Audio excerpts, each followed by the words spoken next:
ઉનાળાની ગરમી વધતા લોકો તાજગી આપવા ફળોની તરફ વધુ વળે છે। તેમાં તરબૂચ એવું ફળ છે જે સ્વાદમાં મીઠું અને શરીર માટે અત્યંત ફાયદાકારક માનવામાં આવે છે।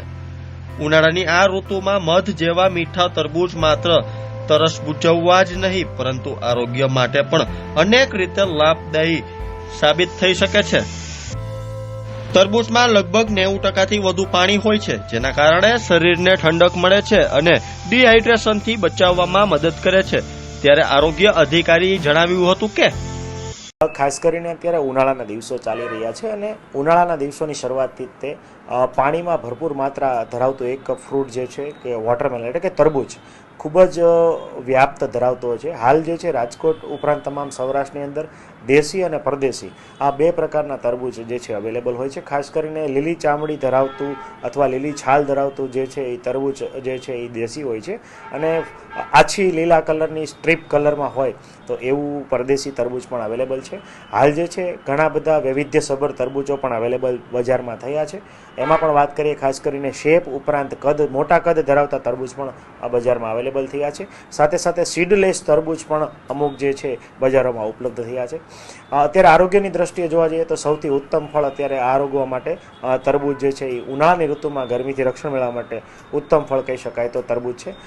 તરબૂચનો આમ તો ગ્લાયસેમિક ઇન્ડેક્સ ઊંચો છે, પરંતુ જોવા જઈએ તો 100 ગ્રામ તરબૂચની અંદર 90 ગ્રામ જેટલું એટલે કે 90% જેટલું જે છે પાણીની માત્રા રહેલી હોય છે। સાથે સાથે જોવા જઈએ તો કાર્બોહાઈડ્રેટની દ્રષ્ટિએ એટલે કે કેલરીની દ્રષ્ટિએ જોવા જઈએ તો 30 કિલો કેલરી આપણને 100 ગ્રામ તરબૂચની અંદર ઉપલબ્ધ થતી હોય છે। એટલે આમ શક્તિની દ્રષ્ટિએ ગ્લુકોઝ પણ આપણને કાર્બોહાઈડ્રેટ પણ એમાંથી પૂરતી માત્રામાં મળતો હોય છે।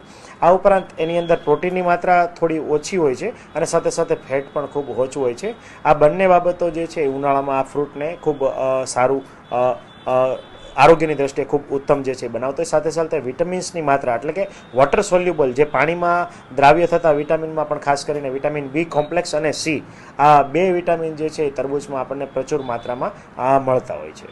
ખાસ વાત કરીએ છે સીડલેસ તરબૂચ અલગ અલગ આવે છે, તો એને લઈને કયું ખાવાથી લોકોને સ્વાસ્થ્ય માટે સારું? ખાસ કરીને તરબૂચમાં ફાઇબર્સ એટલે કે ફાઇબરની માત્રા ઘણી બધી વધારે હોય છે અને ખાસ કરીને સીડ્સ જે છે એ પણ ફાઇબરની માત્રા જે છે એ વધારામાં મદદરૂપ કરે છે। સાથે સાથે પાચન પ્રક્રિયા માટે પણ સીડવાળું તરબૂચ જે છે આપણને ઉત્તમ ગણી શકાય છે।